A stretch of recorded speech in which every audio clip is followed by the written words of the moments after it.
Hey guys, it's me again, Sha'carri Dudley Life Coaching. So today we are going to be talking about a hot button topic. I told you guys I would be doing some current events. So I want you to listen to these names: Sha'carri Richardson, Naomi, Osaka, and Simone, Biles. We're going to be talking about Black women and mental health. I got my sister friend Natasha here, another fellow mental health professional. When we get back, we're going to be talking about Black women and mental health. We'll be right back.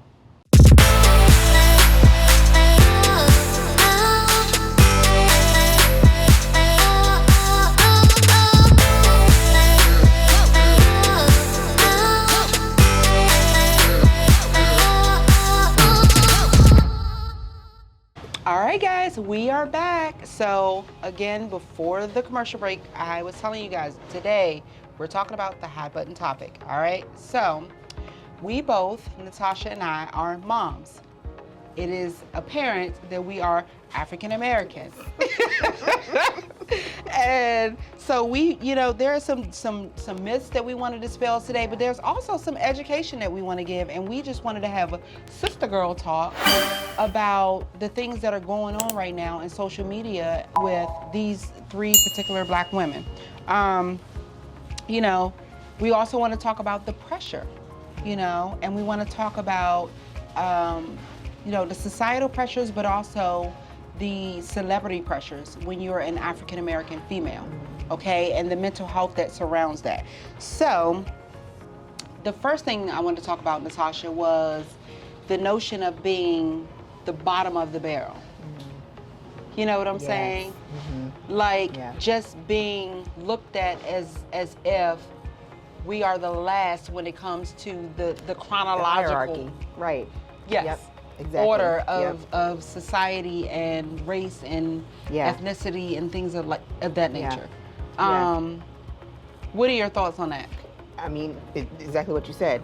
We're the bottom of the rung of the tier or whatever. You got men, white men specifically. Yes. Right? And then our brothers, we love them, we support them. Yes. But they're still, you're still a man. Yes. Right? And so, you think about what that means to be a woman and already to be oppressed in that way. Yeah. And then you have this beauty standards of white women, European women. We don't meet those. Yeah. Right? So we can't get by on our looks. We can't, talk to the boss and they think we're attractive or whatever. Yeah. So it's different things that we deal with being that lowest on the hierarchy. Yeah. But here's the catch. Lowest on the hierarchy, but yet we holding everybody else up from the bottom, right? And we end up being forgotten, unfortunately. Yeah. You notice when we're not there. Yes. You don't feel that strength, you don't feel that foundation. Yes. When we're not there. But holding that hierarchy up like that, that's tiring. Yes. It's a lot. It's a lot. Yeah. You know what I mean? Yeah. So you said a mouthful, because the thing I thought about when you were saying that was just the notion of being a Black woman and expecting to have a certain amount of strength. Yes. That comes with that. And, other people looking to us to be able to withstand. Hold it together. The pressures, to withstand everything being thrown at us, because they can take it. Right. They can take it. She can handle it. Oh, yeah. Throw that project to Sha'carri. She got it. Yes. Tasha, you can do the interns. You got it. Like, oh. Yes, I can. Of course I can. With a price. Sure. Am I tired? No. No. I slept 2 hours last night, but that's okay. Right. Exactly. I can cook. I can clean. I can do all of it. Take care of my husband. Take care of my kids. Yes. Do what you're asking me to do, and hold up the face. Yeah. Too. Like I'm bright-eyed and bushy-tailed. Yeah. No matter what. Right. Exactly. Yeah, absolutely. So that's I wanted to bring that out because I don't know that people know or even think about, right? Us being the bottom of the barrel. Yeah. And people knowing or not knowing that is a real thing. Absolutely. In everyday life that you face, that when you wake up. Yes. Yes. When you wake up and you walk out the door, that. Put that cape you on. Put it on. You put that cape on. Right. You're right. Exactly. Yep. So let's get to talking about these three ladies. Right? Yes. Yes. I could talk all day, but yes. Yes. Let's start. Me in my spirit. Oh my gosh. Okay, so I'm going to start with Simone because Simone is the more recent. Yes. Let's talk about Simone. So she's 24. Yes. I'm going to give some of her specs. She's 24. I jotted them down. She has 31 Olympic and World Championship medals. She is considered the most decorated American gymnast ever of all time. Amazing. Yes. And then also, she's also considered the most dominant of all time. Yeah. You know, that's a title. Like one of the biggest athletes ever. Let's just call it spade a spade. Yes. Like amazing. Yes. Yeah. Absolutely. Yeah. So, you know, to be able to hold that up, just that. 24. At 24. You have that too. Like, oh what was I doing at 24? Not winning medals. Right. Was not winning medals. Right. No. And that's one of the pieces that I wanted to talk about, because so many people have so much to say. And I told my husband earlier, I said, you know what? It strikes me odd that the people who have something to say are the people who are home not going for their dreams. On the couch. Mm-hmm. Eating potato chips. Yep.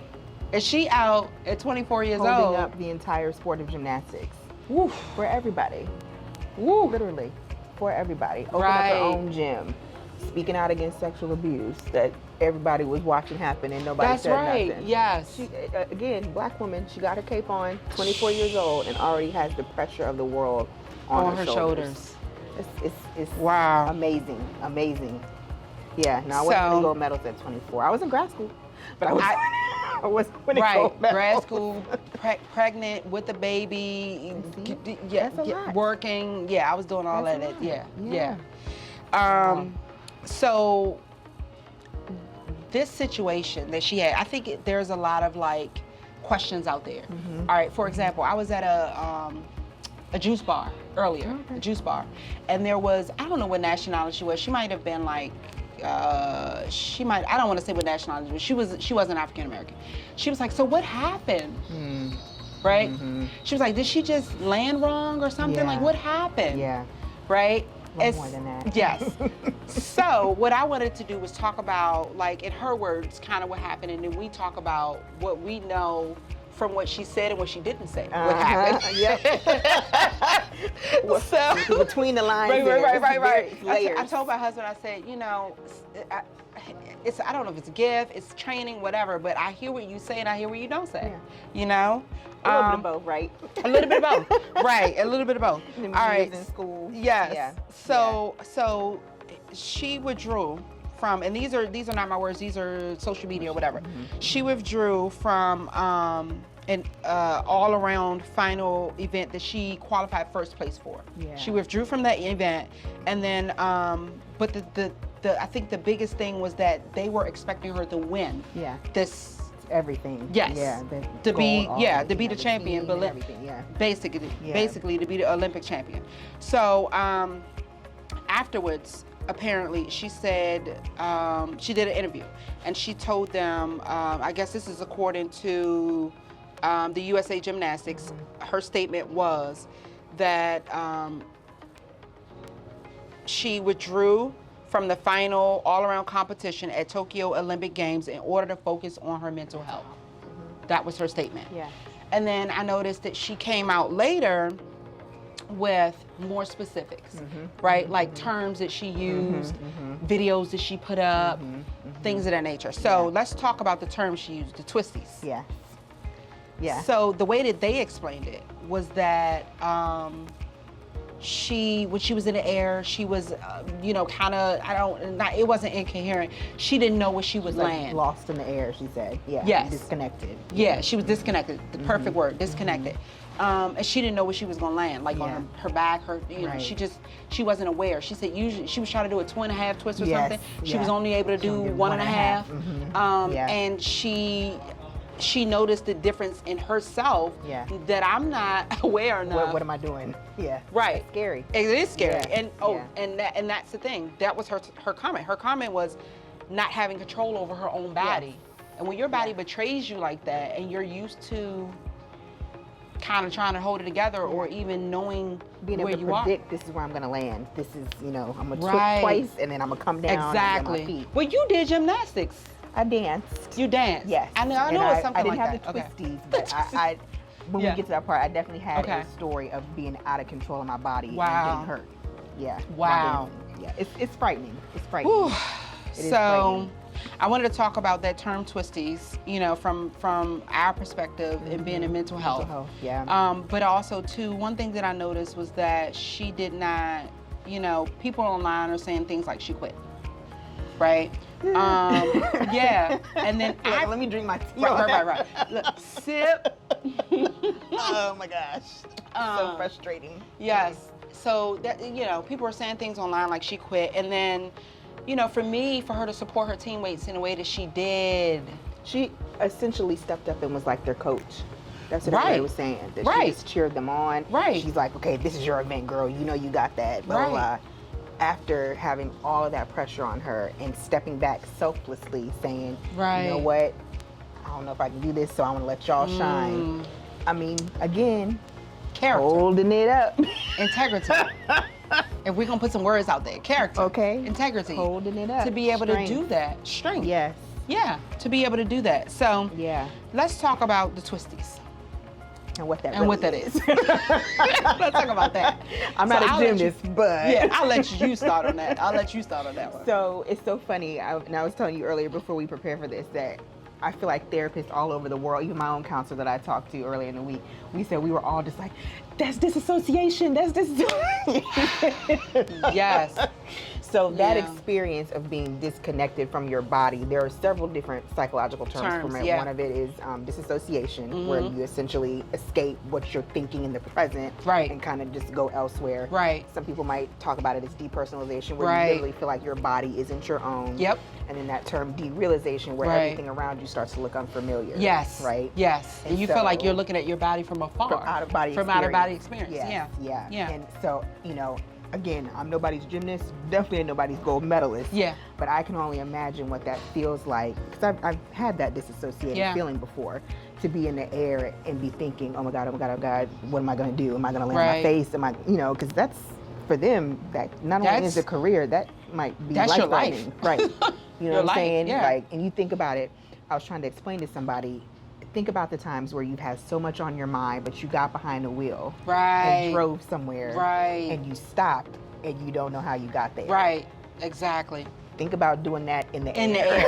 You know what I'm saying? In the air, like, if you don't trust your body, you need to sit down. Yes. Like, that's so dangerous. So, yeah, you know, I think all of us around the world were like, oh, yeah. She didn't need to be flipping if she's depersonalized. You know what I mean? Exactly. So, and that's, you know, that's the big thing. It's like, you know, my body has I know you said you have your own story too, but my body has betrayed me in so many ways. And you know, when you're that high quality caliber of an athlete, and your body betrays you, it's that much more impact. You know, it's like, it is. It's like getting hit by a Mack truck. Yes, yes, exactly. That's some impact. Shocking. Yes, it is. It is very, because you do it day after day. You have muscle memory. Yep. You do it day after day. And you know how your body is supposed to feel in the moment. Yep. And then, when you don't feel that, you're lost. Literally, you are lost. What is this that's happening to me? It's, I can only imagine and feel for her. Yeah, that's got to be scary. Yeah, you know? But the thing about it is, it's, you know, it's not only a term. You know, the three terms that we just used: the depersonalization, derealization, and disassociation. It's not only for her something physical, but it's very much mental. Yeah. It's mental and even so emotional. If you want to separate how that feels. Exactly. That, you know, she even posted that she now is realizing she's more than her accomplishments and achievements. If that's what's given her her drive, and you feel like that's lost in the moment, that's heartbreaking. It is very heartbreaking, especially if that's your identity. Exactly. Yeah. Exactly. Which we're gonna get on that in a little bit with Naomi Osaka. Yes. Because that's. But no, it's hard. It's hard to be able to, you know, to be able to even make sense of that in your mind. Wrap your head around it. Yeah, it is. It's hard. Yeah, all right, definitely. so we already talked about the part of her supporting her teammates. Yeah. Let's talk about, well, we talked about this a little bit, but just people's responses. Their perception of it. Their perception of like, oh, she's quitting. Yeah. You know, and it's like, what are you doing by not starting? That's a whole other video. Yeah, it's a whole other video. But what do you? That's a whole other video. But you know, just the idea that someone who essentially, and I look at athletes all the time. I'm not an athletic person, but when I look at athletics and look at the Olympics and all these people who have sacrifice what we consider a normal life to entertain and bring pride to their country. Wow. I mean, first of all, like you said, we're on the couch. Simone Biles ain't never gonna meet me, okay? But yet here she is putting her body on the line so that I can go to Panera or, you know, wherever, Chipotle, wherever, and say, girl, did you see Simone Biles? Yes, USA, USA. Right. She don't know me. She don't have to do that for me. Right. You know what I'm saying? Right. So to have all of that, you know, pressure put on you and to literally feel the pressure of millions of people sitting at home on their, you know, couch in their television and saying, I'm gonna do this for them. Right. That's asking an awful lot of athletes, you know? Yeah. And so I think that's the good thing that's come out of this is maybe we're taking a step back and realizing, is it really right for us to be doing that to people? Yes, no, you know? seriously, for real. That's too much. Yeah, yeah. That's too but much. you know, I'm grateful for the conversation of it. Yes. You know, that came out of it, absolutely. because I'm hoping that people will be able to look at, and not just people, you know, in celebrity, but people in everyday life. Yeah. You know, you never know what somebody's going through. Right. And so to be able to look at our fellow, and which we'll get on Sha'carri Richardson in a little bit too, but to look at our fellow humans and say, you know what, we're all human. You're a person. Yes. They're a person. Having a human experience. Yes. Yeah. You know, where is the grace? Where's the love? compassion. Where's the compassion? Yes. You know, and so for people to sit back and say, oh, she's quitting, you know, I think that put more pressure on her, and that's what I wanted to talk about next. 100%. Oh my gosh, yeah. Do you know, after her statement of, oh, I'm withdrawing from this event, people gave her such a hard time that she let people video her practices. I guess she let them video her practices to show people that she wasn't 100%. Prove that she wasn't Why are you herself, proving that you're honey. not yourself? Like, think about that. Just, and even leading up to that, you know, I'll be honest, I followed Simone Biles, but I hadn't been following all that had led up to the Olympics. Right, me and too, then yeah. saying that because she was doing moves that were so, you know, crazy that nobody else could do, that they were actually going to judge her differently. Oh. Right? I don't know Oh, about that no, I person. didn't. Yeah, so they were actually going to judge her differently because she had like 4 or 5 moves that literally no one in gymnastics could ever do. Oh. And so, okay, she takes that on the chin, right? And she even said that in her documentary. There's a part that she played this week where she talks about the fact that, you know, if it were somebody else, they probably would take it, but because it's me and because I'm a step ahead of everybody else, they're judging me differently. Wow. But she still took that and was like, I'm still gonna go out The there. cape. I'm still gonna do that. And so for us as society to put all this pressure on her, tell her that she's too good, and then call her a quitter, that's a lot to bear. That's a so lot to bear. messed Not up, only are right. you dealing with things, and this is why I wanted to have a conversation about being an African American woman, because not only are you dealing with things internally, but you're dealing with everything externally. Societal pressures. You know, Exactly. that's just too much. It's a lot. And That's- again, wow. like you said at the top of the conversation, she's 24. 20. You know what I'm saying? I'm 30 something. Right. And I cried watching like her give that interview and knowing everything she must be going or trying. Right. To have everything she must be going through. I'm like, man, at 24, I'd be like, y'all can have these gold medals. I got enough of them. I'm gone. I'm good. Right. Okay. I'm at 20 plus. What you doing? Except student loan debt. Right. You can have Right. these medals and go somewhere. Exactly, Like, man. Oh my goodness. Yeah. So you the know. Twitter thing. I don't. You know. I can't even I understand. look at her as being brave. I don't know what other Yes. people look at her as. I mean, we all have a lens in which we view the world. Right. Our world view. Right. Yeah. If you see her as, and this is the gist of the conversation. If you see her as being a quitter, then where's the bravery?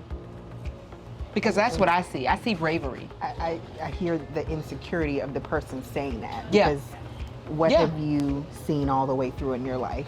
Yeah, absolutely, You know what I exactly. mean? And It's that's that lens. It's like your view might be skewed Yes. if you see a person who is a quitter, Right. With all those who's making a achievements. decision to take care of her mental health. Right. you see that as quitting? What pressures have been placed on you, or where have you fallen short in your life? You know what I mean? Right, so, exactly. Yeah, I guess I should keep that in perspective and not be all mad. Right. But it's hard because I feel like she's a little sis. You know what I'm saying? Exactly. Like Exactly. So much that she's, had to put on her shoulders, as we've said several Exactly. times. So. Yeah, that's true. Yeah, Right. but I see her as brave. I see her brave. as brave. Yeah. She's 24. She's done what not a lot of other people are going to do. 1%, maybe, right, or like 0.001% or whatever, like one. Right. Done Exactly. that, Exactly. Yeah. And she's done it in the face of America. Yes. And she's doing it well, and she's still doing it well. She's still doing it. She's still, the fact that she said, you know what, I need to take a step back. I'm gonna celebrate y'all, but I'm gonna take a step back because I need to take care of my mental health. Means that she's still doing it well. She's still She's still doing it well. She's still representing. Yes. It's amazing. Yes. Absolutely brave. Yes. All right, let's get on Naomi Osaka. Okay. Another one I follow. Yes, I like her. So have you seen her too. Netflix series? I haven't. Oh, my gosh, you gotta I watch see that. it. Okay. Yeah. So Yeah. I'm gonna with her I'm gonna do more of a quotations because I saw her Netflix series. You saw it, yeah. So she's 23. She is an yes. I was like, Lord, y'all making me feel right. Listen, she's 23. She's Asian African American. She's a Japanese professional tennis player. She's ranked #1 by the Tennis Association, and she's the first Asian player to hold the top rankings in singles. She is a 4-time Grand Slam singles champion and is the reigning champion in the U.S. Open and the Australian Open. All right. 23. At 23. Right, at 23. So I watched her Netflix series. Okay. So I jotted down some quotes that she said that I thought was really interesting. As a therapist, I was like, okay, these are red flags. Yeah. I'm going to jot these down. Yeah. So one of the ones she said is that she feels like a robot. Now, I'm going to give you, because I'm a visual person. Are you a visual person? Yeah. Okay, good. Very much so. Yeah. So when she said this, she was taking her the machine, whatever the machine is, throwing the balls out. She had a guy there who was throwing the ball the same way every time, and she had the machine, right? It was really interesting. So he was taking the ball, he was throwing it. She was back, taking it, throwing it. She was back the same way every single time. Robotic, the same way. Yeah. So she was like, I feel like a robot. But what I saw in that was that it wasn't just physically, it was mentally. It was mentally. Yep. Wow. So, and I thought about the pressure that was on her as a athlete, but she came into instant stardom. Yes. Her dad said it in the video. He was like, she was not prepared for this. She didn't mean to be a celebrity. She didn't mean to be a celebrity. Wow. She didn't. And and when she was doing that tennis thing, I just saw so much, like, it was almost like imprisonment, kinda. That disconnect again. I'm gonna do what I have to do because I'm good at it and someone told me, so I need to. Yes. Wow. Yes. Wow. But not being able to in her mind, figure out or just be able to compartmentalize and sit down with herself. She had no time for herself to be present in that video. At 23. Wow, that's amazing. She kept saying it. She was like, I just need time to she kept saying, I need a mental break. I need time to sit down. Take a nap. Like, when do you get to take a nap and eat potato chips? Yes. And that's a good point too, because even like we were talking about earlier, people just I have to give homework for my clients to give themselves permissions to do certain Take a break. things. Yes. Oh my gosh. All the time. Yeah. And again, I know everything is always race at the top of things, but I will say my clients of color have it the hardest with that taking a break. Especially the black women. Yeah. I mean, I have several, a lot of my clients are black women. Yeah. And convincing them to sit down, it's like, honey, you're not a machine. You're not a robot. Even when you feel that way. Feel that you're way. Not. Yes. And I know I'm guilty of it myself as a counselor. Yes. When you finally sit down, you're like, God, what did I do? Where did the day go? What happened? It's 9 o'clock. What happened? Wasn't it just 9 o'clock this morning? Like, I done fed and cooked and bathed and read and talked and preached and prayed and you just oh my gosh. Yes. And at a point, you start to wonder, like, okay, am I still feeling the passion that I had for this, or am I showing up so I don't get fined? Autopilot. Am I showing up? Because this is what everybody expects of me, right? Right. So, you know, at It's 23, again, and like we were talking about with the disassociation thing, that I'm a robot is another red flag. It like is. we talked about as a therapist, that somebody's mentally checked out. Checked you out. know? Checked out. So, yeah. wow. On That's autopilot. amazing. Yeah. The other statement she made is, what if I'm not a great tennis player? No, I'm sorry. What am I if I'm not a great tennis player? The identity piece. The identity piece. Oh my goodness. Yeah. And much so it's there. like, for me, sitting back watching her video, I got so much from her. Yeah. Just watching. It had nothing to do with tennis. Yeah. Nothing Yeah. to do You've with seen all tennis. the other stuff behind that. Yeah. She has her own clothing wow. line. Okay. She has a lot of things going on. Yeah. The girls were going crazy. I was just seeing mentor. Like these little girls were growing up thinking they can do and be what she, Yeah. you know? And I was like, for her to sit, I mean, it was almost, at that moment when she said that, it was almost like she was in a depression. Yeah. Like she was like, absolutely. what am I if I'm not a great, because she had lost. She had just lost. Yes, that's right. She had just lost. Yeah. And she was like, what Okay. am I if I'm not a great tennis player? And I'm like, what? You're a beautiful Yes. woman, child of God. Yes. You know what I mean? Like, come on here. Designer, creative, all of these other Exactly. pieces Innovator. that we have. Yes. You know? Inspiration, And mentor. Exactly. And so, you know, when you talked about it a little bit with Simone Biles, but just Black women having an identity attached to so many things, Roles. so many roles. Yes. You know what I'm saying? And All the pieces of the pie. diminishing who you are At your core. At your That core. is like the first 6 sessions of every therapy Yep. treatment that I have Yep. with Black women. Yep. It's the truth. It's just, who am I? Yes. If I'm not Yes. this person's partner, if I'm not this mother, if I'm not this, you know, teacher or whatever the job is. Man, it's so like a blank much. sheet when you You ask know? that question. It's Yeah. like, I don't know. Right. It's like a blank sheet. Right. I don't know. I haven't had a chance to figure that out Yeah. yet. Like, well, now we're going to take some time. Exactly. This Now is let's your talk about it. space Yes. to do that. Absolutely. Yes. Yeah. Yeah. But Wow. it's, you know, that Who statement, I am was if like, I'm not a great tennis player. yeah. All right. So the next one is, I feel like I'm expected to live this flawless life. So that notion of being set at a higher bar. So I can't fail. I can't mess up. I can't mess up. I can't fail. Right. I gotta put this face on. I gotta be perfect Wow. every time, because if I do, then I'm gonna get harder criticism. Right. Well, look, that's a church moment. Well, Yeah. And if I do, what is, you know, everybody's going to think of me? What does that mean about Yes. me? What does that say about me? yes. So that's part of the Japanese culture too. Yeah. Oh yeah. Bring dishonor to your family when you're not Mess top up. of your That's- game. That's Yes, true. That's too. true. And we're gonna talk Wow. about that part too, because I got the About that Japanese. too, yeah. I The got the model Japanese minority part in here part too. too, Yeah. yeah. Like it's That's- serious. Yeah. That's pressure from both sides. From both. From both Wow. sides.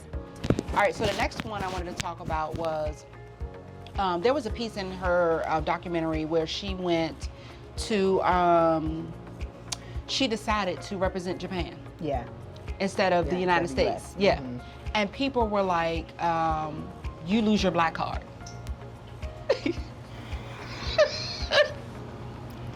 Yeah. Again, another conversation. Right. But Oh my that God. pressure on her at that To hold moment to hold up Yeah. both Wow. was just a lot, you know? Oh my I mean, how are you gonna tell somebody their black card is revoked, Honey. you know? When all of us got, okay, moving on. Moving on. Look, So, so much I can no, say. yeah, I know. I'm gonna move on to the next one.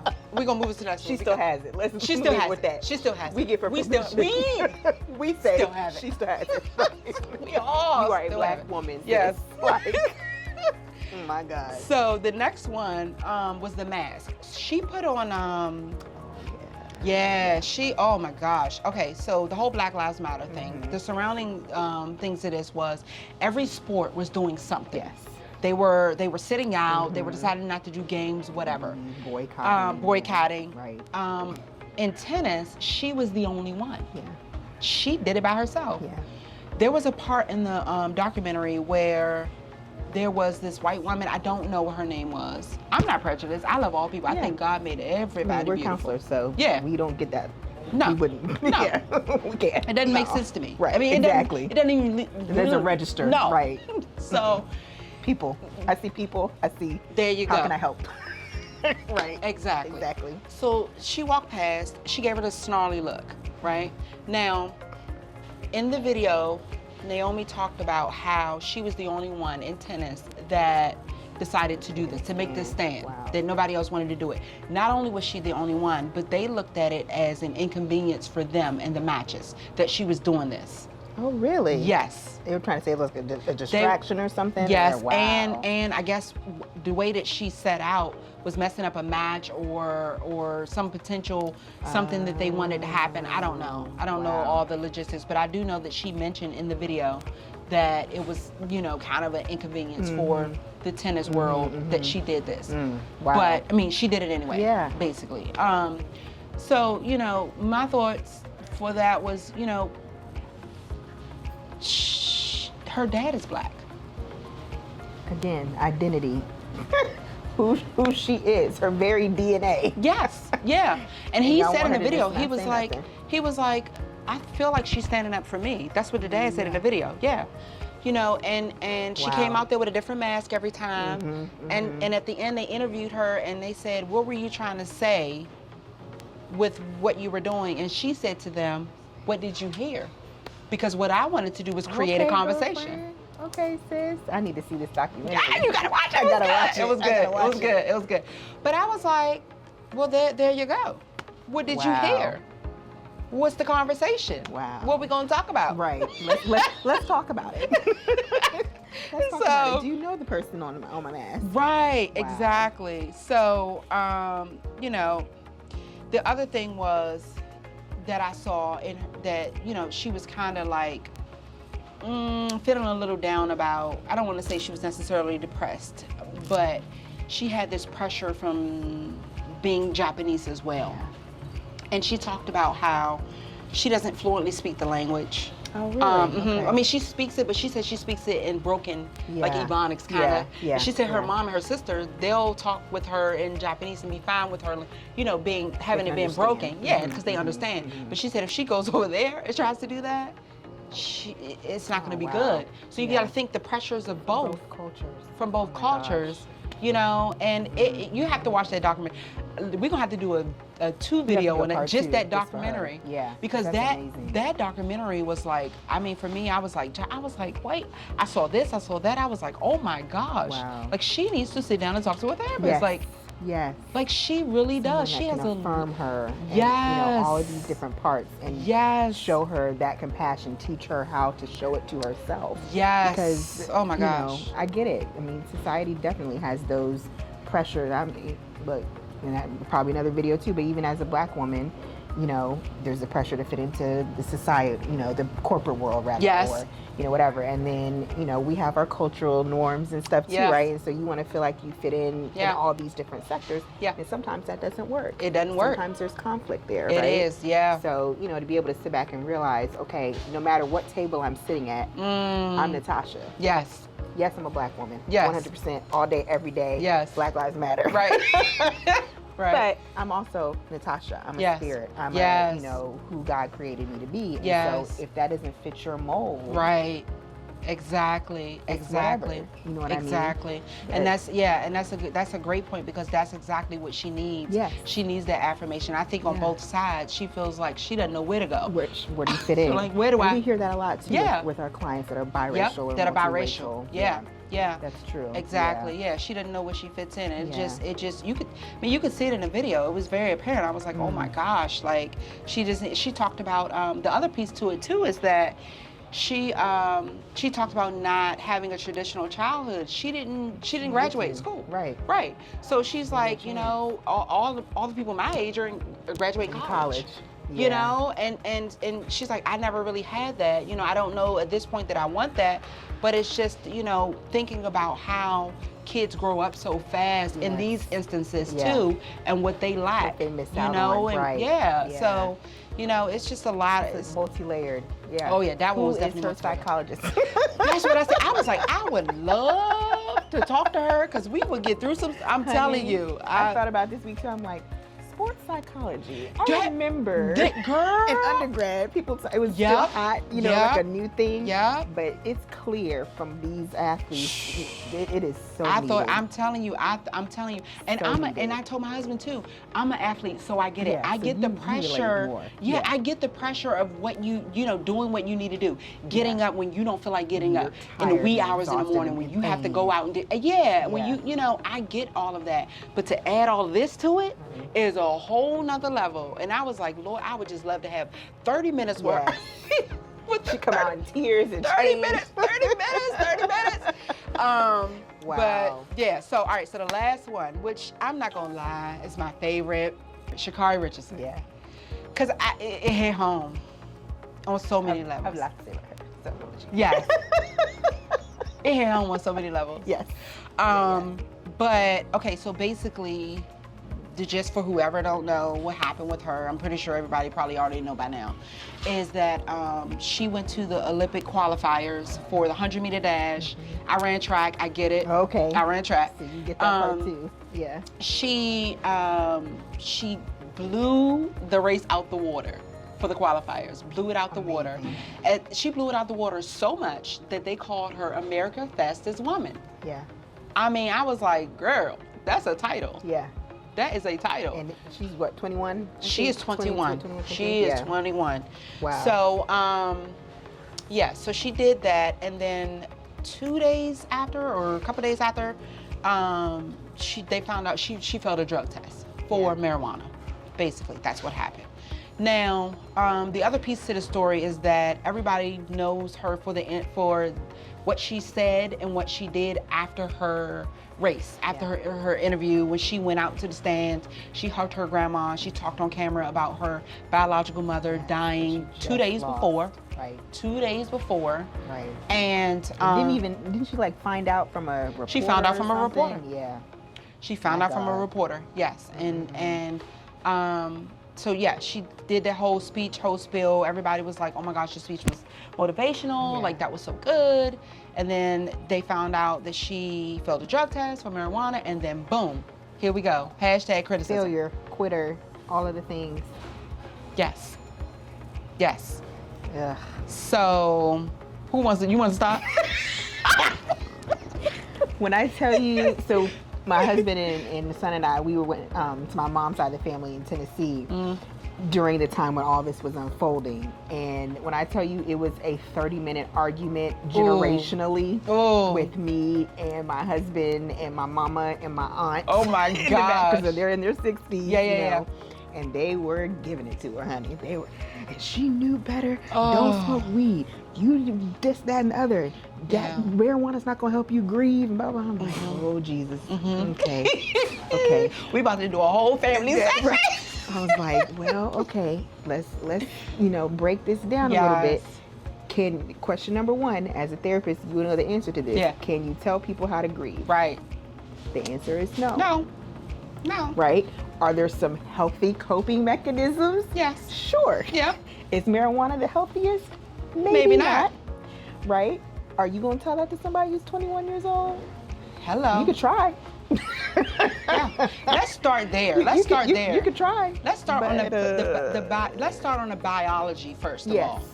Yeah. Because 21 years old. Yeah. Frontal lobe, not completely developed. Right? No. And you know the latest research says that it's not even till 30 now. Ooh, it used to that be makes 25. sense, child. Right. Right. Because I feel like mine developed 6 weeks ago. I feel mature now, but at 21, child, I know the Lord knows it's on His tape up in heaven, but right, exactly. There's some stuff my husband don't.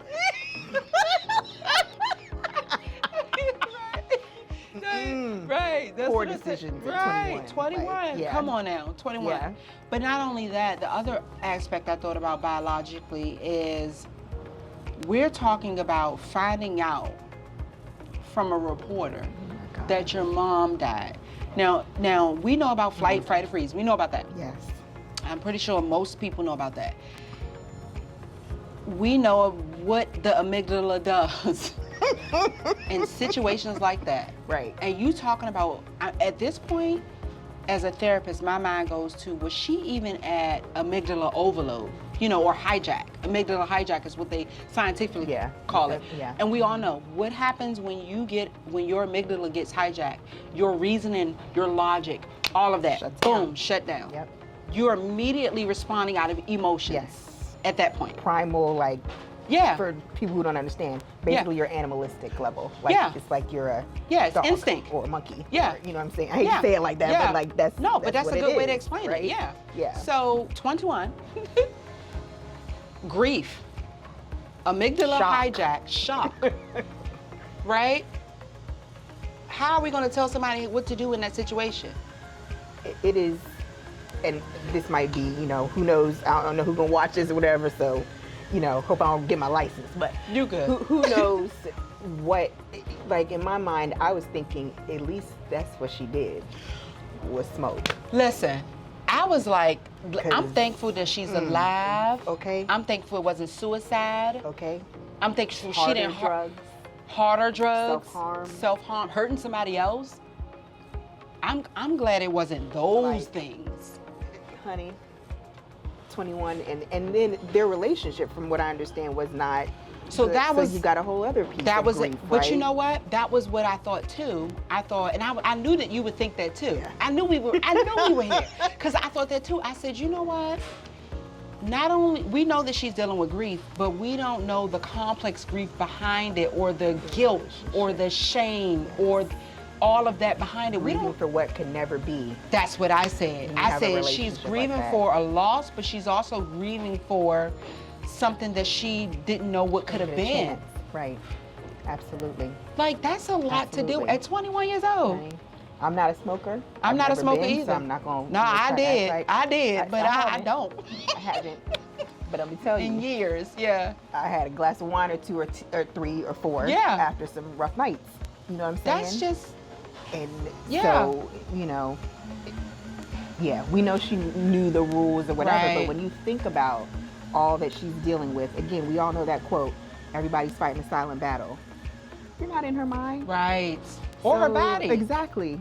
You know, she just ran lightning speed. You know what I'm saying? Right. Somebody says, girl, here, take this, just smoke a little bit, chill. She could have been like, just over the moon, out of, and here's the thing I wanted to talk about too, because one of the things she brought out, I don't know if you've seen her, did you see her interview? Yeah. Okay.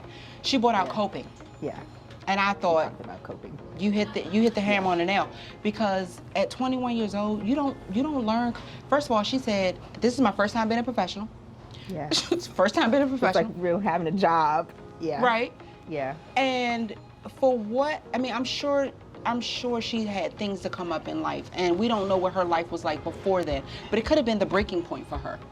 And if she and I like to use this analogy because I ran track. I had a very difficult upbringing. Track for me was an outlet. You don't know what she was running to. That's right. Ooh. Or running for. That's a word. Running from. Or running from. Yes, that's a word. Or running from. Yes, literally.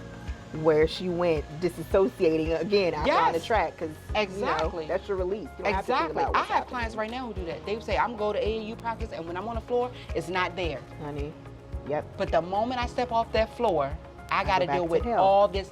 Exactly. Literally. Exactly. That's what it feels like. Exactly. Wow. Exactly. I didn't even think that part too. That's amazing. So, you know, like, again, you know, the pointing of the fingers without full information, you know, or just full thinking. Yeah.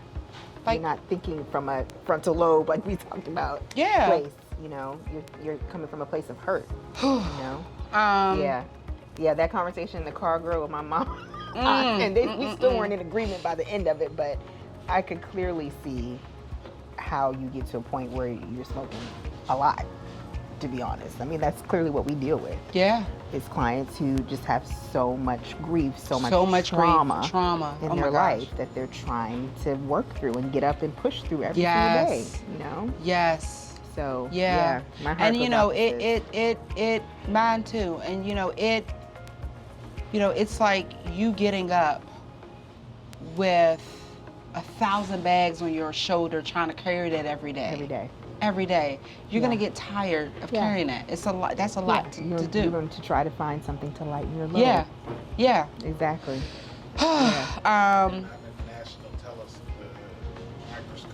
Right. And the microscope. Watching and everybody's watching you. You got to figure it out with them watching you. Right. You know? And that's the next point I wanted to make too, because in her video, the lady, Good Morning Robin. America. I forget her name. No, it wasn't Robin. It was a white lady. Savannah. White lady, Savannah. Guthrie. So yeah, that's who right. interviewed her, and she said to her, she said, "Well, Sha'carri, you know, we all love you," and you know, she was just trying to encourage her, and she said to her, you know, we know that you're not, because they disqualified her race, basically. Right. And they were like, we know that you're not going to be able to run your 100-meter dash, but there might be a small possibility that you could do a relay. Right. She was like, what are your thoughts on that? And Sha'carri's answer was like, oh, I was like, oh my gosh. Yeah. She said, you know, if I get to do that, that's a blessing. But right now I'm focusing on my healing. Yeah. Because she know that that is the thing that the root cause. And now 21 years old, you know that. But grown folks live their lives and say, deal with it. Deal with me. You 21 years old, you know the healing was the reason that you did what you did in the first place. And you know that if you can fix that, then everything else will be okay. Miles and miles and yeah, exactly. But regular, I did see that interview. That's yeah, right, it was so good. But regular Joe Smo, I've been this way all my life. You just take me for what I am. I'm too old to change. Right. Can't teach a dog new tricks. Oh, no. Yes. Okay. You're right. Okay. Then you and your tricks. Sit on your island and start bringing your tricks on everybody else. For us to have to clean up after. Good Lord. Exactly. Exactly. So, you know, the fact that she said that, you know, for me, it brought out the conversation that needed to be had for people. Yeah. It's like, all right, people, you do what you do for a reason. There is a root cause. There is something there that drives that behavior for everybody. That drives that behavior. Absolutely. Yeah. And the fact that she said, I mean, yeah, I'll be glad if it happens, but I need to be healed first because she said, I'm young. I can do other races. She can do 10 years more of running. Right. You know, if she stays healthy and well. Yeah. And that's the thing. Like, even in my life coach, I just told somebody this earlier today. I don't remember who I was talking to. I talked to so many people on the database. I just told them this earlier though, but I said, you know, I use the acronym PSMEPS: Purposeful Living, Spiritual Health, Mental Health, Emotional Health, Physical Health, Social Health, right? So I say, your spiritual health is first and foremost. That breeds your character, your integrity. It helps you make sound decisions, good decisions. That's what sustains you in times of trouble when everything else is falling around. That's the unspeakable joy. Exactly. And then next is your mental health, because those are the thoughts that's proceeding out of everything else that's going to happen in your life. If you don't have those two together, you can run all your life. Yeah. You can be running for your life. Yeah. Legit. I mean, I tell people all the time, I'm like, there's a reason why the word thoughts is mentioned in the Bible so much. You know what I'm saying? That's why when people say that they're not spiritual when they're therapists, I'm like, but you are. You just don't know it. Because our mind and our spirit, that's, you know what I'm saying, they're intertwined. So, yeah, absolutely. So I'm glad she said that. I'm like, girl, yes. I was like, girl, yes. Go do that. Yeah. Go do that, because she needs that. Yeah. You can tell you could tell when she did that race, when she said what she said. Yeah. That was my first thought. I was like, oh, I would love to be her therapist. Yeah. That's what I thought. I was like, I would love. And then this stuff came out. I was like, she really needs it. Like, she needs somebody to sit down to talk to. People don't know what I go through. I was like, oh, but fine. Yes. Maybe I'm not in your head, but I promise you I can hear what you're not saying. Yes. You know what absolutely. I mean? Yeah. Yes. So it was one thing that she said that I thought that was really good too. We already talked about kind of the nature versus nurture with her mom and whatever. She said to her, she said, Sha'carri, what do you want your fans to know, I think? Or something like that. She was like, I want my fans and my haters. She's still 21. Yes, exactly. Oh, I was like, oh my gosh. She was like, I want my fans and my haters and my what's the word? The people that you know, sponsors and stuff. She's like, I want them to know that I'm human, that I'm just like them. I just run a little bit faster. Yeah. I was like, girl, you telling the truth. That's a word. That's a whole word. Yeah. You telling the truth. Like you are just like them. You're right. You lead like them. We are people. You know Hello. what I'm saying? Yes, you can run a little faster. Right. Indeed. And you're like a lot faster than me because I ain't gonna catch you. Right. Right. No. Yeah. I only run when I'm being chased. So you got that part, sis. God bless you with that. That is not my anointing. But yeah, the human part, absolutely. Yes. Absolutely. And that was the point of me doing this video today. Yeah. The human part. Yeah. I mean, hello somebody. We're people. We're people. Absolutely. We're people. And so we should give each other grace. Yeah. Daily. Compassion, understanding. You know, like these three girls, they're in their 20s, early 20s at that. They they a little bit over the 20 line, just a little bit. And they're African American. Yeah. And they're athletes. The top of their sport. The top of their sports. You know? And, you know, like you said, right out the gate with Simone, what were we doing at these ages? Most of us, again, I was joking, but I'm not. This is 0.1% of the population. Post-pandemic. And Simone mentioned that too. Post-pandemic, about how this past year in COVID. Honey, I could do a video by myself about my response to COVID and treating trauma during COVID while experiencing it yourself. Yes. Yeah. Like, and not only are we asking them to go through a pandemic, but and now go across the sea without your family. Right. No support and be the best ever. Right. And smile while you're doing it. And be happy about it. Yeah. Like, who knows if you had a family member on a ventilator or, you know what I'm saying? Like, who knows what's going on with you? That doesn't matter. Yeah. You need to be the best that ever did it. Right. That's unfair. It is unfair. You know? And that's another point too that I want to point out. It is unfair, and it's unfair because we're hindsight 2020.